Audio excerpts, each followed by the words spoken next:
Okay, let's open a word of prayer. Lord, thank you for this day. We pray you'll bless our time together, that what we talk about today might be edifying and informative. Bless us today in Jesus' name, amen. Well, today I'm going to talk about, I got this title from an old Walter Russell Mead article in Tablet magazine called Not Destined to Live in Quiet Times. Does that seem like maybe that sort of nails the times that we live in? Just as a reminder, I'm not going to be here next Sunday. I'm going to be in Texas for Until He Comes Prophecy Conference in Rockwall, Texas. You can go and register for that at hopeforourtimes.com. And there's also a live stream. There is a slight charge for the live stream.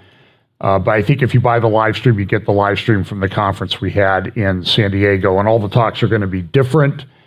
Tom Hughes and myself, and I probably should always make this disclaimer before I ever speak at prophecy conferences that just because I speak at a prophecy conference doesn't mean I agree with every position of every other speaker that's there, and they don't agree with every position that I have. So always keep that in mind. I don't know what they're going to talk about in advance, so it might be something I totally disagree with, and that's the way these conferences go sometimes. So pray for that, pray for safe travel and that type of thing as I head to Texas later this week. Hang on here, gotta get I wish you would pray for my voice too. I'm still having a bit of a coughing issue. Whenever I get a sinus infection or anything, I always end up with sort of an extended issue with coughing just because of the way my body seems to work. So, and I've been great all morning until I get up here to talk. So I just went an hour and a half without coughing once. So figures. So one of the things I talk about a lot is the convergence of events. And so because of my voice, I'm probably going to try to keep this a little bit short today. But you've heard me say that before. I talk about acceleration, convergence, logistics, and understanding. And I do really think we're at this time where we're going to see these things happen more and more rapidly. And I think as we go forward, we're going to get to the place where we're going to have a little bit better understanding of some of the things that are going on. Again, I always cite this verse, Daniel chapter 12, verse 8. And I heard, but I understood not. Then said I, O my Lord, what shall be the end of these things? And he said, Go thy way, Daniel, for the words are closed up and sealed till the time of the end. Many shall be purified and made white and tried, but the wicked shall do wickedly. None of the wicked shall understand, but the wise shall understand. And it says in Daniel chapter 11 that the wise will instruct many. And again, we live at this time where I personally think that these seals, as they open, they're tied to the birth pangs, but I think it's like normal birth pangs. Now, I've never given birth. Okay. I did pass a kidney stone once, and I remember that day. It's been 40 years ago, probably. It was 40 years ago. And it got worse and worse. And then I gave birth to the kidney stone, and it was over. And that's sort of how this is going to be in the end times, that the birth pangs are going to get closer and closer together, and I think we're really at that time. So let me get up here I'll try not to cover some of the things I covered last week. I want you to understand that we're living at this time where we're going to see some interesting things. For right now, this development of AI and the financial issues that come with it. I read an article this week, and I don't really remember where, that AI is having some issues. Their business model doesn't seem to be working that well. They're losing hundreds of millions of dollars. To operate these AI systems, it costs a lot of money for electricity and computing power. There's also an issue with getting the chips that are necessary. You should know this, I think, plays into the Abraham Accords and some other things that the United Arab Emirates and Saudi Arabia are buying up everything they can get their hands on in terms of AI. I think this is very interesting, particularly when you look at some of the things, and I'll talk about it later, that Crown Prince Mohammed bin Salman wants to do with regard to his city, Neom, the line, and the relationship between Saudi Arabia and the United Arab Emirates. The Crown Prince of Saudi Arabia is very ambitious. So, but this is another issue that's coming up, is that the authors whose pirated books are powering generative AI are claiming what they did was they took about 200,000 books and they put them into this large language model with a lot of other information that they gleaned from the internet. And now they hope to make money from it, but all the people who, hey, I wrote a book, and you're generating something from it and you're making money from it and you're not paying me? Well, that doesn't seem fair. Of course, they're not making really any money from it. It's costing them a lot of money right now. But I think where you're going to see most of the development of AI is on the medical and defense side. Nobody's slowing down. That is a pipe dream. I hear talks about, oh, well, we just need to put brakes in and put little switches in that will keep them from going too far. But what if China's going too far? Do you think that the United States is going to slow down? So I think that this is an arms race that we're in. I think it has all kinds of end times Bible prophecy related things to it. It's got an apocalyptic aspect to it. I'm still trying to decide what I want to talk about in Texas. I may talk about that. But there's plenty of things to talk about. It's just getting them coalesced. Now, this is an issue, I think, that's going to become more and more prevalent. We're going to see more and more persecution of Christians as we get closer to the end. I think that this is inevitable. I don't think there's any way that this is going to be rolled back. For example, here is a organization in, this comes out of True North. Christian ministry is suing a Quebec government. What the Christian ministry did was they had rented a public building from the government, and the government found out that they are pro-life and they were going to espouse pro-life views of that. And so the government came in and shut them down, even though the Canadian Bill of Rights allows them. I don't think the Canadian Bill of Rights protection is as strong as what we supposedly have here in the United States, used to have here in the United States, but they're just shutting them down. And so if you want to do it, you can go ahead and sue us and spend thousands on legal fees and hope that maybe a judge will award you your attorney's fees. Now, we've seen this in the United States with some of the shutdowns over the past few years. Some churches like the Grace Community Church in the Los Angeles area, Sun Valley, California, pastored by John MacArthur, did sue the city of Los Angeles, and they were able to recover a substantial amount of legal fees. But censorship is going to be the norm. This is an article from the Sociable. It's a website that I would highly recommend that you peruse every now and then. The people that run that website, that blog, they do a pretty good job of coalescing some of the issues related to technology, artificial intelligence, Great Reset, those sort of things. And here's what they say. We own the science remix. YouTube has provided health guidance bans health guidance not approved by the WHO and local authorities. And here is their misinformation policy.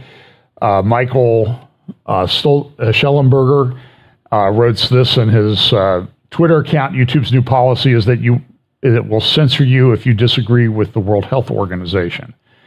And this is concerning. So it may very well be that our videos are going to be removed at some point from YouTube.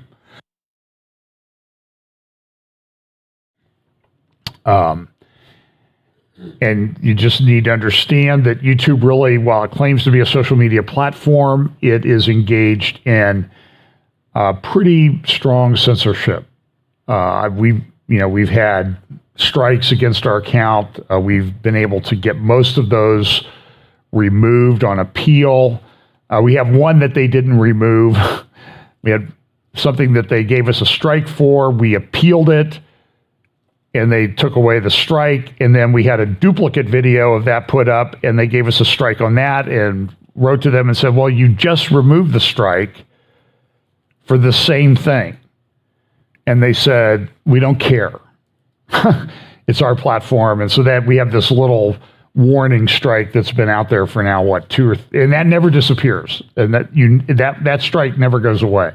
Other strikes expire after a couple weeks, but that initial strike, when they give you that first gotcha, that stays forever. But Schellenberger and some of the other guys, Matt Taibbi, who had did a lot of the work on the government censorship files coming out of the Charlie Vector 019er situation, testified in front of Congress, wrote extensively about this on his blog, as did Schellenberger. And they came up with this thing called the censorship industrial complex. And what it does is it tells you who all is involved. So here's another one from Schellenberger. There is this plan to censor everything. I saw a video of a young lady in China. She was out trying to go shopping, but her phone would not let her. It was blocking. She had to get entrance to the place, or had to show that she had approval on her phone, and wouldn't give it to her, so she couldn't buy anything. And she's walking around like, I can't buy anything. And this is troubling. I think I told you when I was in Scotland, I went to pay for something, and it said, you need approval. I was paying with a credit card. And so the store person came over, but as he was approving me, boom, all of a sudden it takes the checkout thing there at the self-checkout in this big store up in the far north of, this is pretty far up north in Scotland. You would consider it rural, but they did have a big store there. It wasn't a very big town, but took my picture. I forgot something in the store. I had to go back. I went through the checkout line again. As I walked up, my picture popped up on the checkout screen. So I'm in the database over there in Scotland. And at this point, I think with what we do here and putting everything online, it's pretty sure that if they want to find me, they can do this. So this global censorship complex, global censorship industrial complex, this is a great, if you can get this online, it will show you some of the things. For example, it shows you the various government agencies, U.S. Department of State, National Science Foundation, Department of Defense, Homeland Security, NATO, with CISA, and other government organizations are doing this. Then there's also for-profit organizations. I've talked about this one at the top a number of times. It's been a while. Moonshot CVE. If you remember when the administration changed, the FBI came out with a tweet. I think this has been 2 years ago now. And it took the 9/11, the Islamic extremist publication that they came out that had certain images in it. They took those images and they said, well, these are now applied to violent extremists from the United States. And all of that stuff was ported over to domestic extremists. And one of the companies that did this in Canada and elsewhere was I think they're based in the UK, Moonshot CVE. So you ought to look those up if you want to understand them. Disinfo Cloud, New Knowledge, Graphica. These are for-profit companies. There are also academic initiatives that are going after you, like, for example, the Information Futures Lab at Brown University, Annenberg Public Policy Center, Duke Reporters Lab. And so what they'll do is, and you see this all the time. I'm sure if you post something on social media that's a little bit controversial, you'll immediately see this thing pop up that says, fact check. And so there's think tanks that also do this. I think the Aspen Forum is one of these. Yeah, Aspen Institute, Atlantic Council. They're all involved in what you could call censorship. Then there are fact checkers, and here's some of the fact checkers. I've heard if you block them in your Facebook account, but I've never figured out how to do that. And honestly, I've sort of stopped posting things that much on Facebook.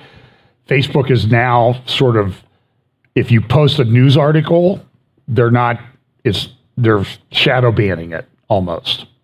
In Canada, they're blocking the news sites altogether. So people in Canada who used to get a lot of information from Facebook or social media, Canada's blocking it now because Canada put in a statute that said, well, you have to pay the content creators if you're going to repost it.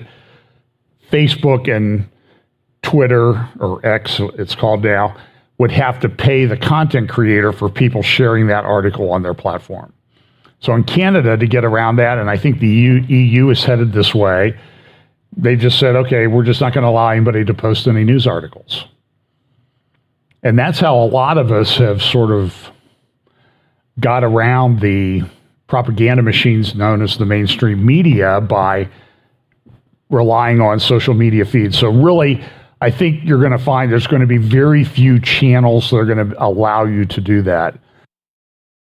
I think Getter here in the United States, I don't know if it has an international presence. Telegram, I think, is protected right now. I don't even know where Telegram is based. I don't even know who's behind it, but it seems to be a pretty good platform. So I'll probably be posting more on that platform. You can find me on there. I think it's John Haller 54. I don't post that much. I usually post links to, YouTube videos that we've done or interviews that I've done. These are NGOs that are involved in these things. Media Matters, Advanced Democracy. And then one more is Big Tech. They're all involved in regulating the content that you can see. And then various foundations as well. Some of these funded by pretty wealthy people, they have been involved in it too. So I'm going to talk a little bit about the indictments because I think that it relates to this control and censorship of information. I'll talk about that in a moment. The first thing I probably have to talk about this, I did a interview with Tony this week on Minute from the Midnight, and we spent about 45 minutes talking about this thing in Maui.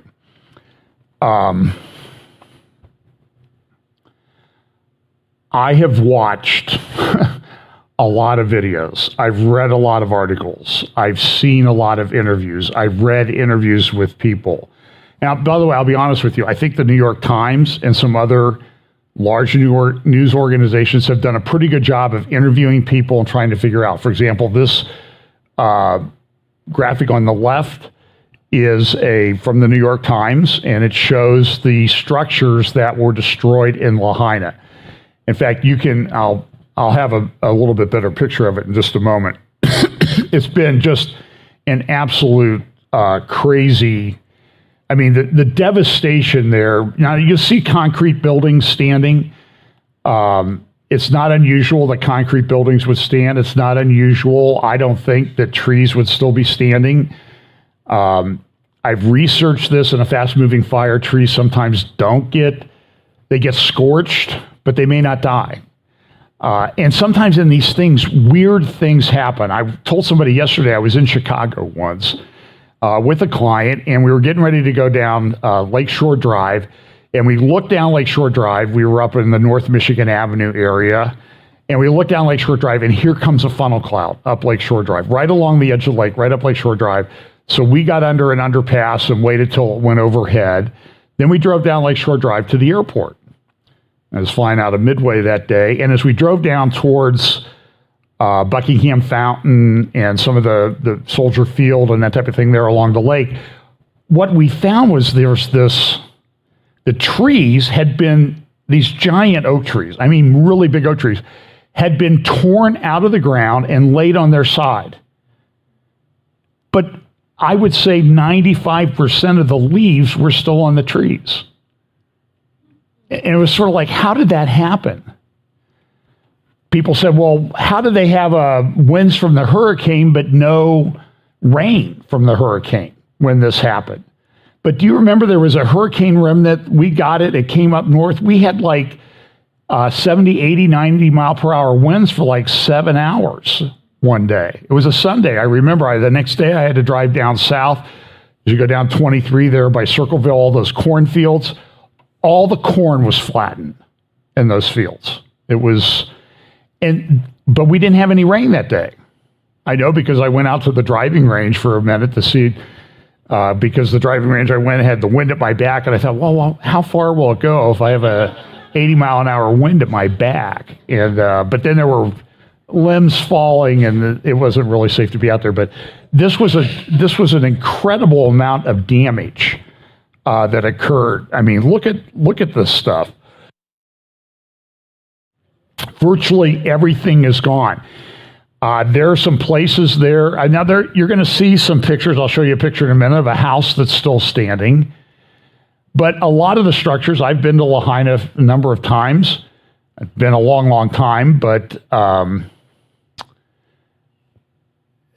look at it's just devastation. But concrete structures are there, and every now and then you'll see something. But usually those things have a metal roof, and they're not gone. So it's, and so you can get all of this footage. So here's the area of damage, and it was a very interesting thing. So what happened in the morning, about 6 a.m. in the morning, there was a warning that was given, hey, we got a fire, you may need to evacuate. And I don't know if they sounded the alarm. There was a lot of criticism. They didn't sound the alarm in the afternoon. I've heard some people say, well, there was an alarm that sounded in the morning. They had a brush fire. It was up here to the right. You see up there on the right, it says 6:37 a.m., a brush fire reported.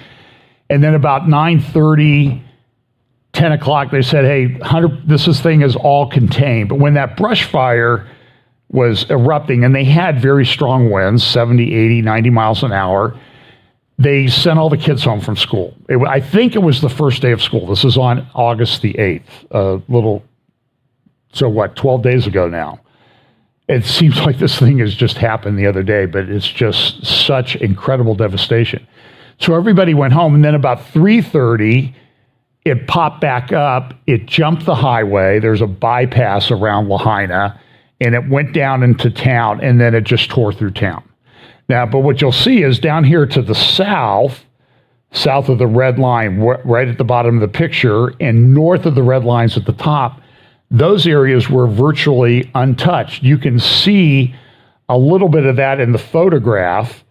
You see the green area along the coast to the south, and then you see a little bit of the Kanapali golf course up there at the top. Those were all okay. And some of these are very expensive condos and mansions. They were untouched. Now, they're newer construction. A lot of the places in Lahaina were pretty old. Old wood is very dry, and when it gets into a very hot, fast-moving fire, it literally almost explodes. And that's what happened here. And it even embers, I'm told, not sure I see how it all happened, hit boats in the harbor. And those boats caught on fire. And you can see videos of that. So you can kind of see the area to the south and the area to the north of this is protected. But look at these before and after pictures. These are satellite pictures from 2022. This is South Lahaina. And this is what it looks like. And on the right is what it looks like today. And it's just almost everything is gone. There's a few things left standing. And this happens. I mean, I did a lot of investigation of fires and explosions, and there was always something like, this doesn't make any sense. How is that thing still standing? And it happens. And sometimes it's the way the structure burns or anything. So here's another one. I think they're still stuck on a death toll of 111. I'm hearing a lot of things from people in Hawaii, and I have not been able to. There's a lot of information floating around. But locally, the people are saying that there's at least 480 bodies. They've now gone through about 25 to 40% of the burn area. People are wondering why it's taking so long. I heard an interview with Tulsi Gabbard, who was there. to look at things. She said they brought in cadaver dogs. Well, you don't bring in a cadaver dog. There's not a lot of cadaver dogs. They're fairly rare in the United States. And you bring them in, and they can only work for like 20 minutes, and then they have to be given at least a 20-minute rest period.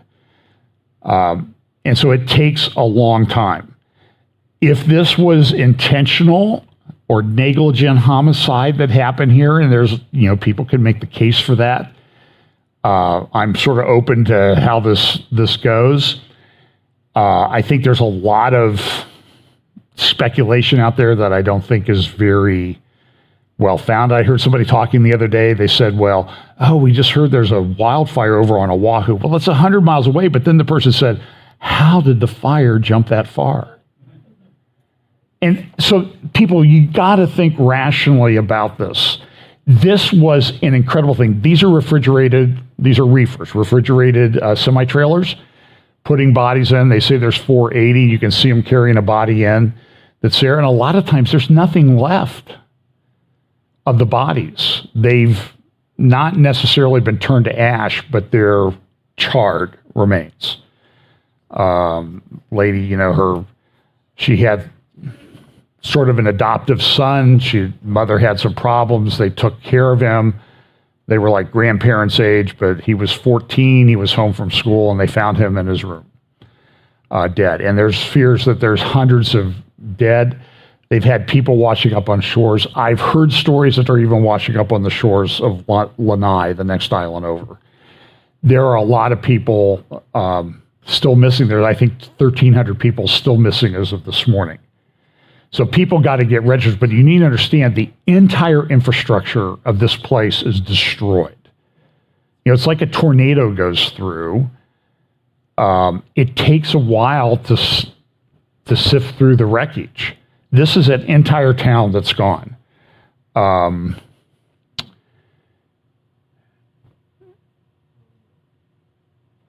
this is kind of the narrative that you're going to see coming up. I talked a little bit about this week. This is from the New York Times. So you always got to get the narrative in there, right? As sobering fact of Hawaii fires, planet warms, no place is safe. So we got to do something now. Listen, there's a lot of good, solid information out there that there was smart cities. They wanted to make the whole island of Maui a smart island. They have a conference coming up in September. I don't know if it'll take place. And they're kind of trying to figure out, we need the tourist dollars to support the people on the island. And a lot of people in Lahaina probably worked in the tourism industry at the resorts in Kapalua, Kanapali, and down in Kihei, Wailea. There's a lot of wealthy people that live there. And again, folks, I'm all for facts. So I hear people say, well, Oprah's home didn't burn, and Jeff Bezos' home didn't burn. Well, Jeff Bezos' home is an hour away from where the fire was. So I would kind of expect that it didn't burn.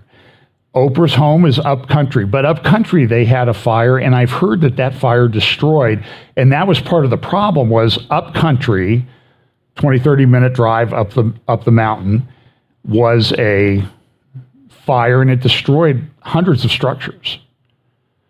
Don't think it had any fatalities, but it's not as densely populated as Lahaina is. And Lahaina, it's house, condo, apartments, that type of thing. So you're going to see that. So you're going to see anomalies. So here's this. Everybody says, look, this proves that somebody did something, and this house did survive. I mean, look at it. But it's concrete, and it's got a metal roof, and it's fairly new. And so newer homes seem to do better. Or refurbished homes. There's a shopping mall in the north part of Lahaina, and I think it has a metal roof, and it's concrete, and it's there. Everything's closed because the infrastructure is destroyed to keep the refrigeration going. So I don't think that some of this is unusual. That's just my opinion. There are plenty of other theories out there that, the elites destroyed it because they want to make this a smart city. Again, you're going to see this narrative. This was a week or two ago in the Evening Standard in the UK, who will stop Earth burning? And all these people are responsible for everything that's going on because they're changing the weather. But Hawaii and it takes time to get the stuff in there. So there's a lot of things. FEMA didn't do anything. Red Cross didn't do anything. But I heard a lot of interviews yesterday with people, local people, and they're saying, yeah, everybody's here, everybody's set up, and things are getting out there. But there was this period of time where you got to get the stuff marshaled together. And we can argue about whether the response was adequate or not. They didn't sound the siren in the afternoon. That's clear. The guy said, didn't sound the alarm. There's a siren for tsunami warnings. And he said, well, I was afraid people would run up the mountain into the fire. Okay, he's resigned. He's gone. And I think that was probably pretty irresponsible because the Hawaii regulations that I saw a picture of, they say, hey, these sirens are used for tsunamis, wildfires. It's right there in their emergency management documents. And maybe the guy never read them. But there's also a possibility that when this thing happened, there was no place to go. As people tried to leave town, they were turned around. The police have said we turned them around because power lines were down, trees were down, they couldn't get through. And there's not much, there's one way in, essentially one way in and one way out. And a lot of them were blocked. And so the people were jumping into the ocean, but a lot of people died in the ocean because the smoke was so dense, it came right down to the surface of the water and they couldn't breathe and they suffocated. It's a tragedy of, I guess I would say, biblical proportions. I think it's a preview of coming attractions.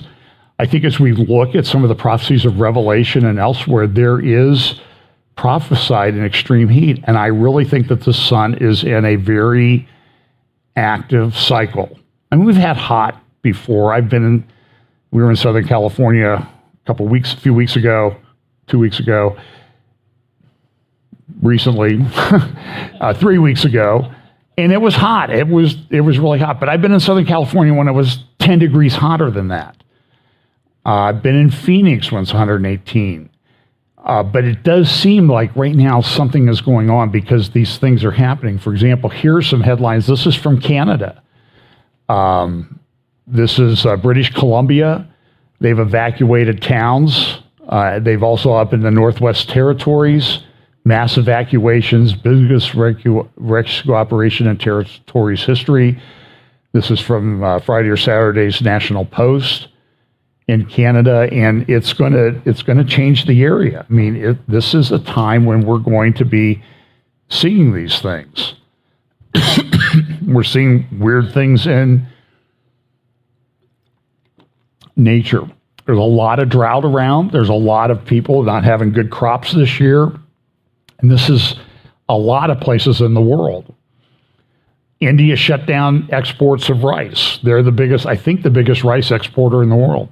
Well, if you're getting 70% of your rice, which is a main staple in your diet in certain countries, from India, where are you going to go get it? How are you going to afford it if you're a poor country?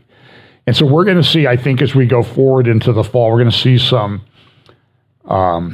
rather severe food shortages, and it probably will impact us here too, I think. I don't know. I'm not a prophet. I'm just looking at, I would say the tea leaves, but then that sounds like I'm into the occult. But I'm sort of just looking at the facts there. There's a lot of things going on. Here's another thing. A new hornet in Georgia poses threat to the ecosystem because this hornet goes after honeybees. And I've heard reports there's people in certain parts of the country having trouble getting honey. Now, I was at the store recently. There's honey all over the place. So it's going to be hit or miss. And it may be that there's honey there today and it's gone tomorrow. So support your local farmers, and I think you need to stock up.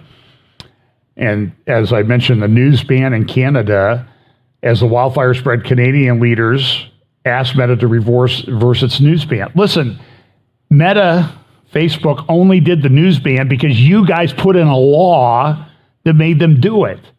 So now they'll go act like, oh, well, look how bad you people are for not sharing. Listen, the governments need to take some responsibility for this. Here's an article. What if democracy and climate mitigation are incompatible? maybe we need to put in a lot of controls on people. And we see this through social media. They're going to net zero. This is a good commentary from the National Post in Canada the other day. Net zero could prove to be one of Canada's priciest policy blunders. Why is that? Well, go listen to Dave Walsh Energy on Getter. He puts up some of his interviews and some of his writing. Personally, I think if there's a change in administration, he probably should be the energy secretary, because he's the guy who will talk to you about baseload capacity. You need to have a baseload capacity. If you don't have a baseload capacity, you're not going to be able to have an electricity grid. So what you see, like in Maui, there's been this big push. We want to move to 100% renewables. You won't want to live there. I'm sorry, because solar and wind don't operate at night. They have a lot of wind in the Hawaiian Islands. Sure, that's great. But it's not on all the time. You need to have a baseload power. And with restrictions on uranium and that type of thing, with some of the conflicts in Africa, which involve some of the major, like Niger's one of the, I think it supplies close to 10% of the world's uranium. And the new junta coming in, they don't like the French colonialism that sort of governed the country for a long time, so they won't sell any uranium to France, which is one of the last countries that relies for nuclear power and for a lot of its power, electricity. And so in Canada, they're trying to go to net zero. We're going to make every car electric. Good luck with that, because what are you doing? You're increasing the demand on the power grid. And everybody's going to go home and plug in at night when the power grid is essentially down or depleted. They're not going to be able to charge their cars so they can go to work the next day. That's okay. We'll let them work from home. You're going to see a major, I think, what's coming is a major collapse in commercial real estate. It's already hitting. San Francisco is sort of the bellwether for all of this stuff that's happening. Properties that appraised at $250 million, big office buildings, skyscrapers, they were declared to be worth $250 million. They're now selling for 1/8 to 1/4 of what they were appraised at just 2 years ago, because nobody's coming down to work. There's a guy who does these videos. If you can find them, I would recommend you look at them. I don't even know the guy's name. Just look up Market Street in San Francisco, empty stores on YouTube, and you should be able to find it. He walked down Market Street, which is like one of the major main, if not the main, commercial thoroughfare in San Francisco. I would say 95% of all the storefronts all the way down Market Street are empty, closed. You might have a coffee shop here and there. You might have a small sandwich shop or something like that, but otherwise everything is gone. Westfield had a big mall there. San Francisco Center Mall or City Center Mall. And they just said, hey, here's the keys. See you later. Nordstrom's is closed there. And why not? I mean, with the flash mobs that you see. So that's a problem. Now there's in Los Angeles, Southern California, they're supposed to be having a big storm, which is pretty unusual, fairly rare. So they're expecting, there's a lot of warnings, flash floods and that type of thing. And then here's an article on the front page of the Los Angeles Times yesterday about that house that I told you about. Why is that house still standing? And I think there's a reason for that. Even other places, Spain, Tenerife and the Canary Islands, a lot of fires going on there as well.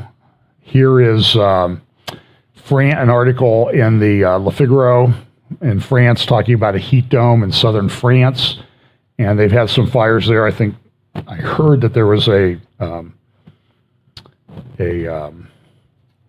resort that burned the other day. So I just think we're going to see more of this. Okay, so let's talk about Israel. So let's set the stage. So I talked a little bit about this last week. There's a lot of concern about war in the north. The concern has been heightened because some reservists in the Israeli Air Force have not been showing up for their reserve duty because they don't like what's going on with judicial reform. This is causing concern about readiness. Defense Minister Gallant came out last week and said, well, listen, if Hezbollah, if you're thinking about doing anything, or Iran, you're thinking about doing anything in Syria, pretty much focused on southern Lebanon, they'll say, listen, we will bomb you back to the Stone Age. Well, Nasrallah didn't respond too kindly to that. Earlier this week, Monday or Tuesday, he gave a speech, and he always gives these speeches. He's in a bunker. You hardly ever see him in a group of people. If it is a group of people, it's maybe 10 people. You'll see big crowds listening to a TV screen of him. I guess he works remotely, for lack of a better term. He's in a bunker all the time. And so here's a video of him. Just listen to some of the quotes of what he said in this speech. There's no sound on the video, by the way, guys. Today I can present evidence when I say to the enemy, you too will be sent back to the Stone Age. So you say you're going to send us to the Stone Age, we're sending you to the Stone Age. If you go to war with Lebanon, you too will return to the Stone Age. Some people might say that I'm exaggerating, so let me provide some evidence. Israeli War Minister Gallant is a former general. He's surrounded by generals and can sit down with them. The size of occupied Palestine is unknown. Once I prepared a map and showed it on my hand like that, we can prepare a list. We have such a list. If he doesn't have one, we can send one to him. The civilian airports, the military airports, the Air Force bases, the power plants and electricity distribution grid, the water plants, the main communication centers, various infrastructures. There is no need to go into detail. The oil, petrol, and ammonium nitrate plants, they've made a lot of direct threats against the big ammonium nitrate plant in Haifa, along the harbor there. You can also add the Dimona nuclear plant. All of these are located in a small territory. We are not talking about a country the size of Russia, the U.S., or even Sudan. We are talking about occupied Palestine. So they're going to, so he's threatening that they're going to go after that. Now, at the same time that this is going on, this is partly, I think, hype in some respects. There are talks underway. Our government's trying to do, engaged in those talks, where they're saying, listen, we want to have some kind of a peace deal between Israel and Saudi Arabia. We want to have a normalization agreement, bring them into the Abraham Accords.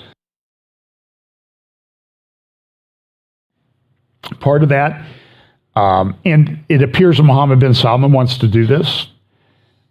He would like this. He would like to kind of have the U.S. as part of this. The U.S. part of this would be to provide some defense guarantees to Saudi Arabia and also allow Saudi Arabia to start its own civilian nuclear energy program. So that's all kind of on the table. And there was a video, I don't know if it was on Newsmax, the guy says, they're going to have this peace agreement any day now. Well, I don't think it's going to be any day. There's still a lot to be worked out. Ron Dermer who's former ambassador to the U.S. and probably one of the main foreign policy advisors to Benjamin Netanyahu, was in the U.S. recently for some meetings at the White House or State Department.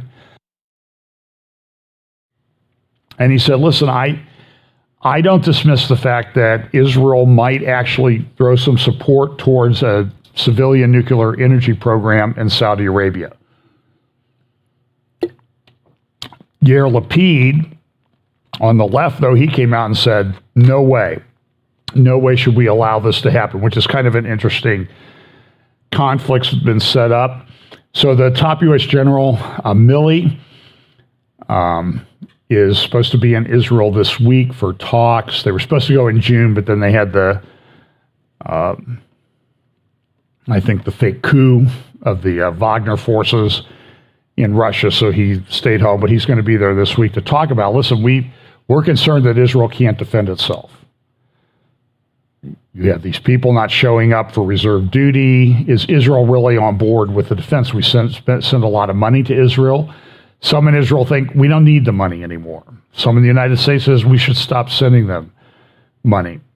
And it comes with strings. That's part of the reason that the people in Israel don't want it. And it's interesting, though, that a lot of forward deployed ammunition and artillery that the United States had for use in the Middle East was stored in Israel, but then got shipped to Ukraine. So Milley has a lot of gall coming to Israel and saying, hey, are you guys able to defend yourselves? Well, we were with some of the stuff that you had here. Now we've got to replace it. They need new fuel tankers, but they're not going to get those for another 3, 4, or 5 years. At the same time, this is going on. Iran and Saudi Arabia foreign ministers are meeting. The Iranian foreign minister went to Saudi Arabia, and they're sort of normalizing things. And Saudi Arabia is doing this because they have a concern with Iran, and they don't see a lot of support for the United States. So they're trying to get this on the other hand. They're trying to get this thing resolved. Now, Caroline Glick on our program interviewed I want to say his name is Richard Goldberg. He had worked in the Trump administration.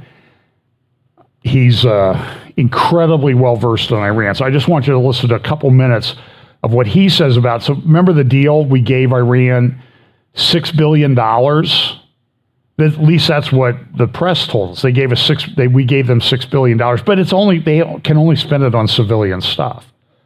Well, the $6 billion they were going to spend on civilian stuff, now they can spend on other things.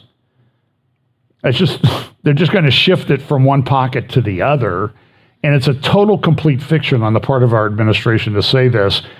And I think you'll hear that Mr. Goldberg says it's not $6 billion, it's even more. I don't remember his name, but whatever, the spokesman or the ostensible spokesman for the Iranian negotiating team made a statement where he said, there are absolutely no restrictions on our use of these funds, and we won't accept any restrictions on the use of these funds. So the Iranians are already saying, for what it's worth, that the Biden administration officials, Blinken, Jake Sullivan, and others are simply lying when they're presenting the deal on these hostages as something that isn't going to be used to finance continued terrorism by the Iranian regime. Well, I would say they're both misleading, because what the Iranians are trying to spin and what the administration is not admitting is that the money will be quite flexible in its use. This pot of money cannot go to terrorism, right? Okay, what a great win. Okay, yeah, obviously this $6 billion to go to terrorism. It frees up a different $6 billion to go to terrorism, which is where the duplicity is. But in this situation, what can the money be used on? Not just food and medicine, which is what the White House is saying. It can also be used for any other purpose that is somehow non-illicit in nature by itself, but is allowing Iran access to cash to free themselves of the burdens of their debts. We're talking about dues to the United Nations, dues to conferences, debts that they owe to foreign nations, all kinds of things that we've already seen being paid out of money in Iraq, which we should talk about, because this is the second tranche of money that we're making available. But we've already seen the track record of money being made available to Iran in Iraq, and that's how we know what this money will be used for. So what do we know about that? Tell us about that. Okay. So this is a hostage deal. It's a ransom. It's the largest ransom in U.S. history. It has a bunch of implications, like I talked about, for both Iranian hostage-taking, Russian, Chinese hostage-taking in the future, etc. But it's also part of a nuclear deal that is already underway, one that was negotiated in secret, without notifying Congress, without giving Congress a vote, as it's required to do so under a law that was passed in 2015. And they're doing it methodically in ways to ostensibly claim there is no deal and all this money isn't tied to a deal. This is $6 billion. Several weeks ago, we learned through press reports that the U.S. had made available $10 billion and then allowed Iraq to move that $10 billion that was stuck in Baghdad to Oman, a bank account in Oman, under the exact same type of rules and restrictions that we're seeing now play out for the Qatari bank account where the South Korean money will go. So we're at $16 billion that we know of that has now been made accessible this was reported to Iran. how long ago?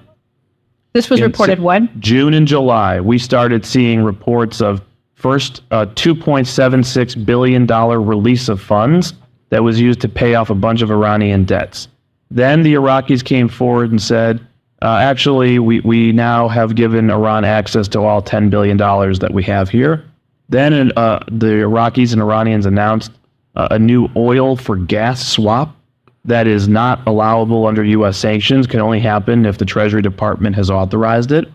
And then finally, a new waiver came out in just the last few weeks where the State Department announced they had given Iraq clearance to move all of Iran's money and all future payments to Iran, by the way, because Iraq imports Iranian electricity and natural gas and pays for it on an ongoing basis. That money had been going into escrow in Baghdad under our rules. That money now goes to a bank account in Oman for Iran's use. So I don't understand we're at $16 billion why is and Iraq more.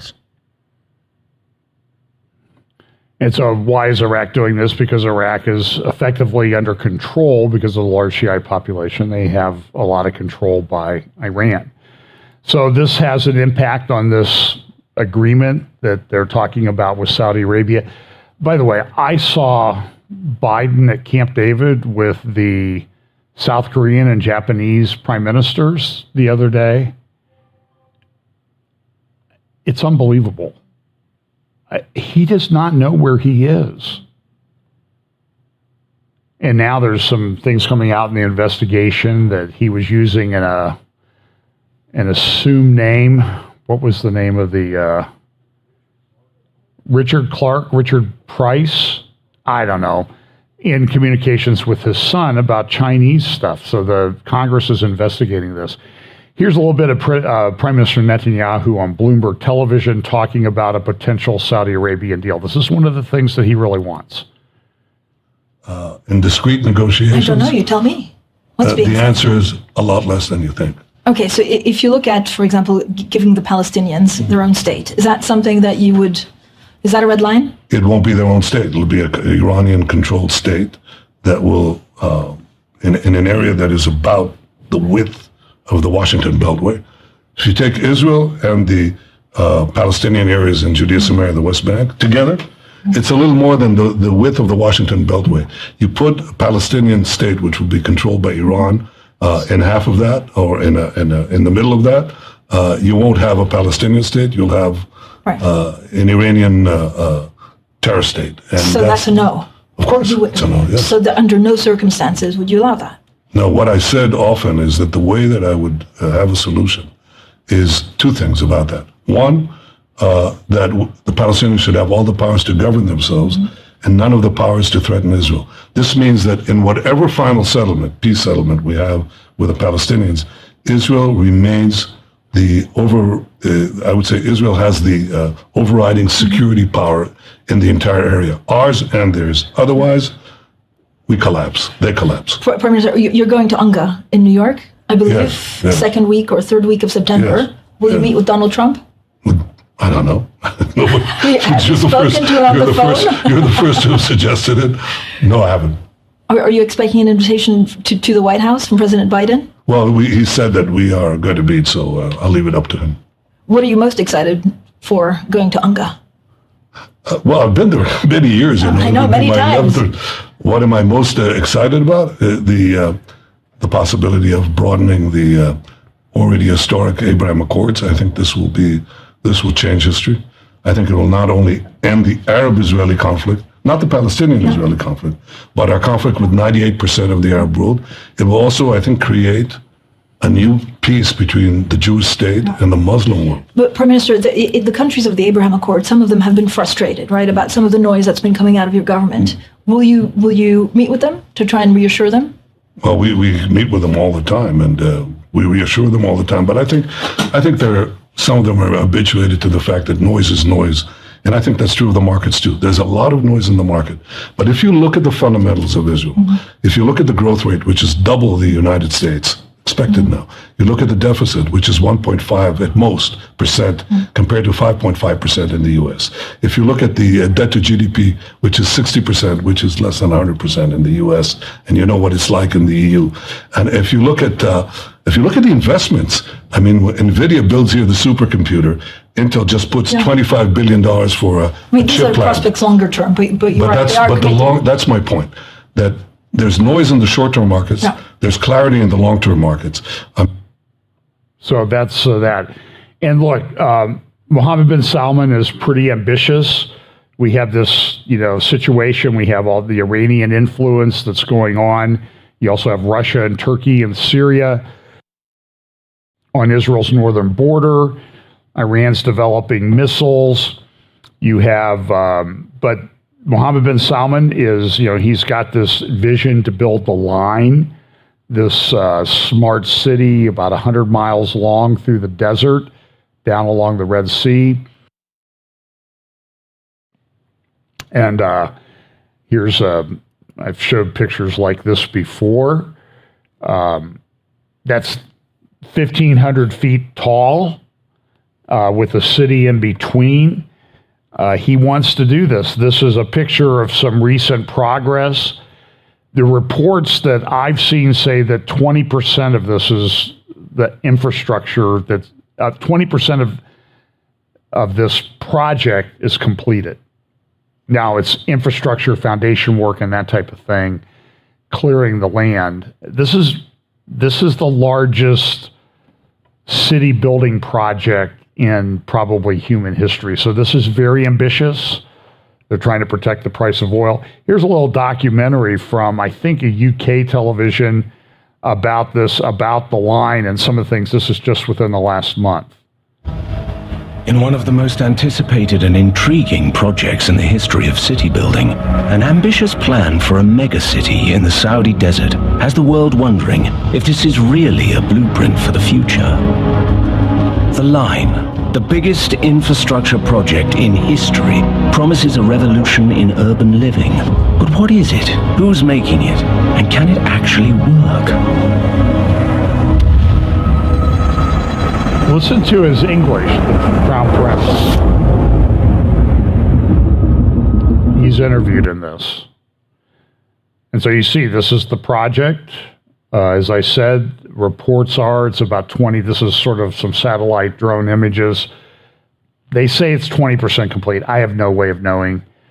It's a long-term project. It's not going to be done, but you'll hear the Crown Prince in a moment say that this is part of our 2030 vision. Everybody's using that 2030 date for all kinds of things. The new civilization for tomorrow, and we need to encourage other nations to keep doing the same things for a better planet. Maybe we should have some new urban ideas and rethink how people are going to live.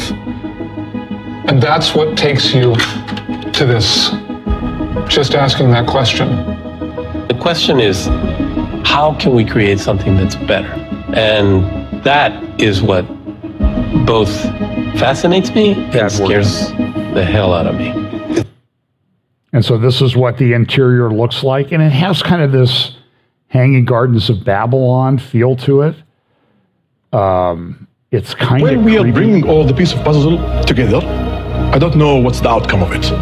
That's gonna be the creativity of the people gonna live from the whole globe in New York. I can promise you that's gonna be something new and creative, but what is it? It's unknown.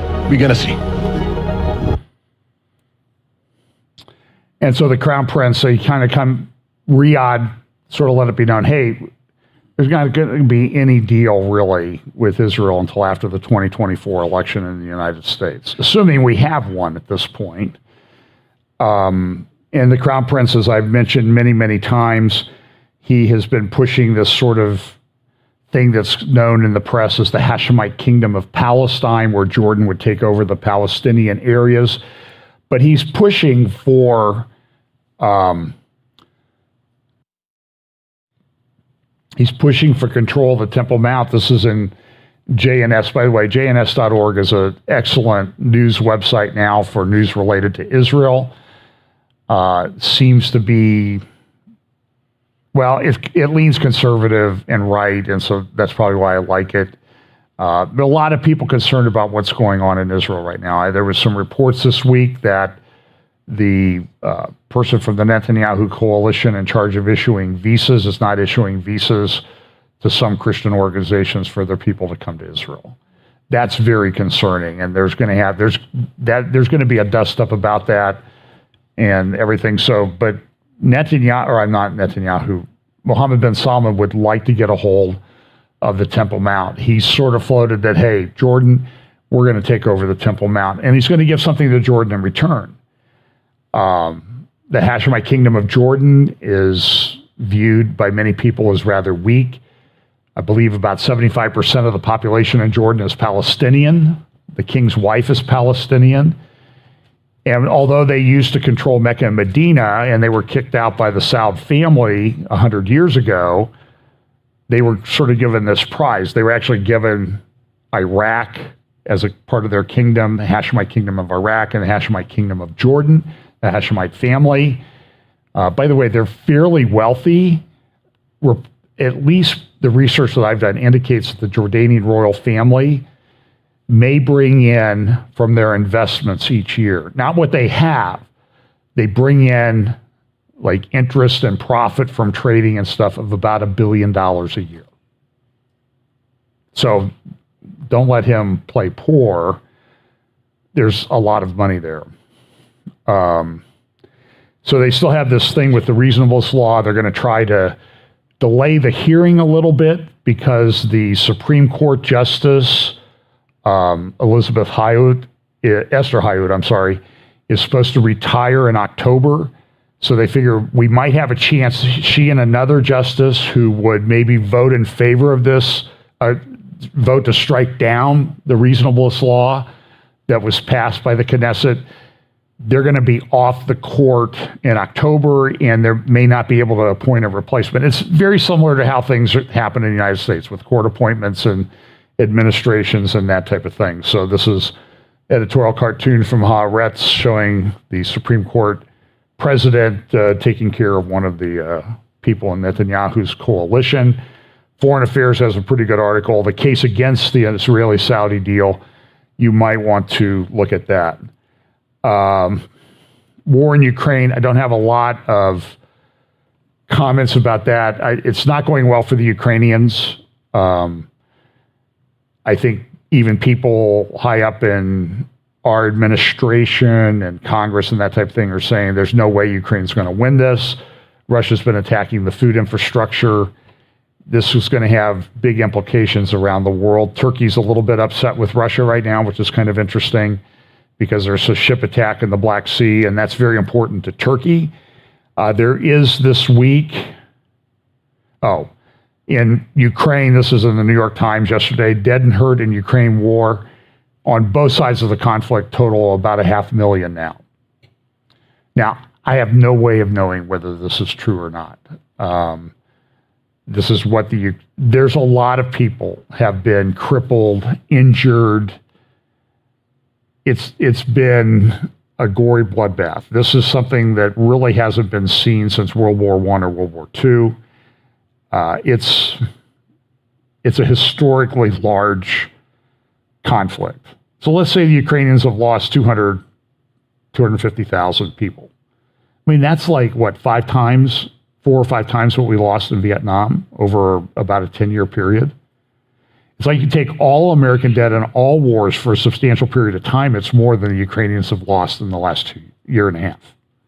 It's pretty bad.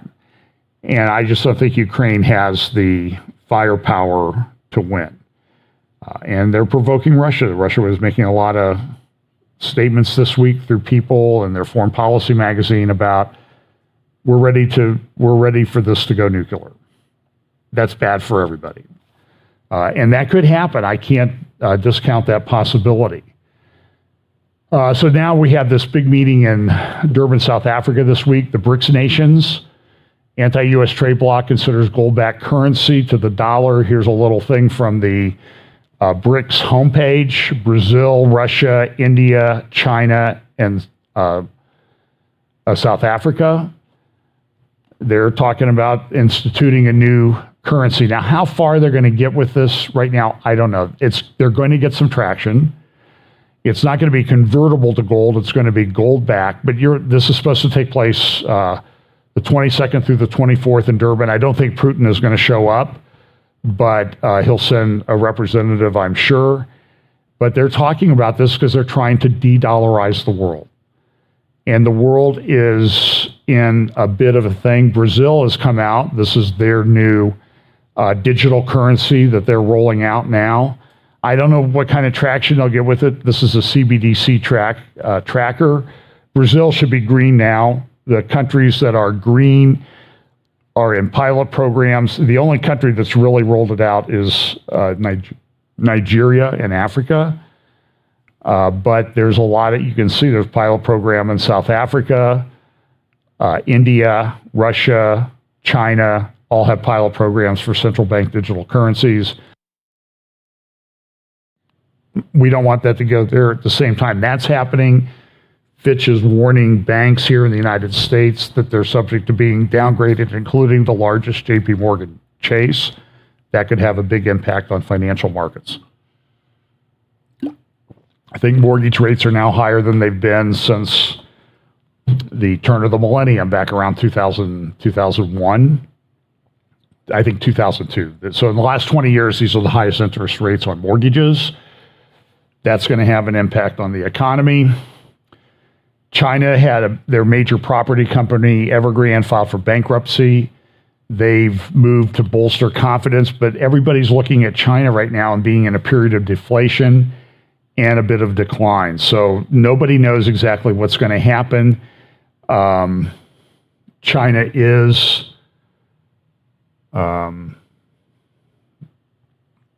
going to be a problem. So there's problems in the economy. And I had a whole bunch of things on the indictment of the president this week. And they seem to have disappeared from my... I had a whole bunch I had the pictures of the indictment, all the people involved. That's weird.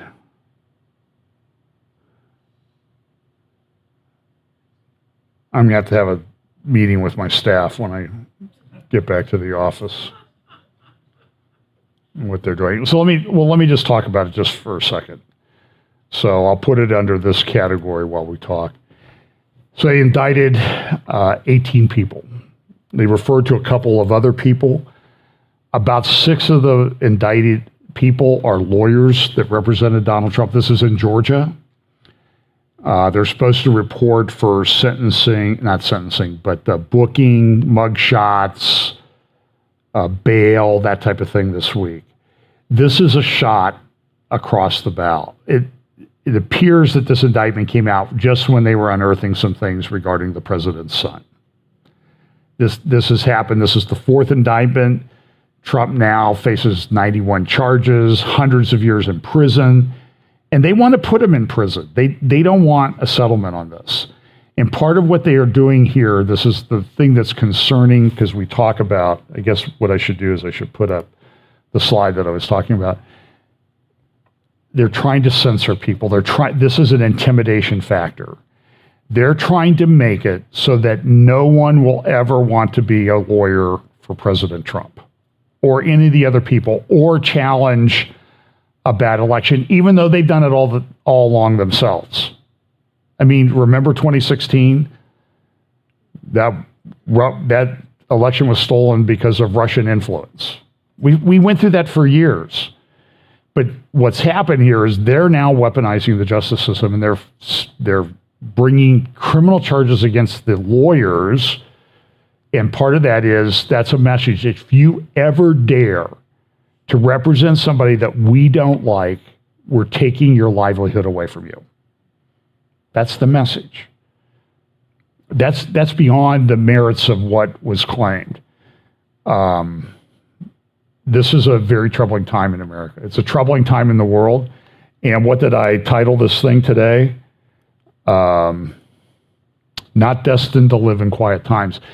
we're going to see this. Now, listen, don't worry about it. We know how it all works out at the end, but we need to have our minds, steel our minds, steel our hearts, make sure of our walk with the Lord, stay in the Word, and pay attention to these things and understand what was going on. It is troubling to me that I see a lot of churches that really don't talk about this at all.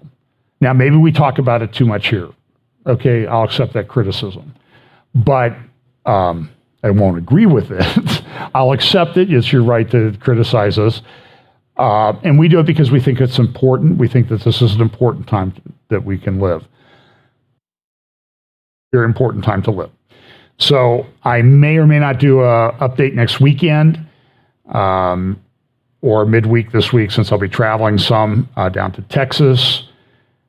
And late August is when you want to go to Texas. I mean, it's going to be warm. I think it's supposed to be 112 in Dallas earlier in the middle of the week. So we're looking forward to that. But anyway, look, pray for the conference. Pray that people will be edified by it. And if you want to sign up, go to that. And let's pray. Lord, thanks for the day. Lord, we just pray that you'll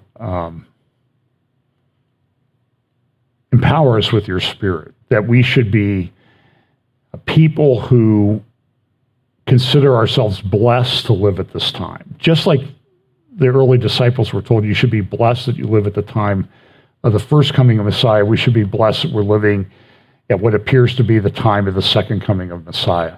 Lord, just give us strength, give us courage, give us a commitment to the Word and to each other and the truth of the Word of God, that we can stand firm in our faith, and give us opportunities to share the gospel. Lord, give us sound minds so that we can kind of analyze the confusing things that come our way because of the way the media and governments are right now. Just give us the ability to discern and cut through all of that, and give us patience to figure out what's going on as we inform others. Bless us this week in Jesus' name. Amen.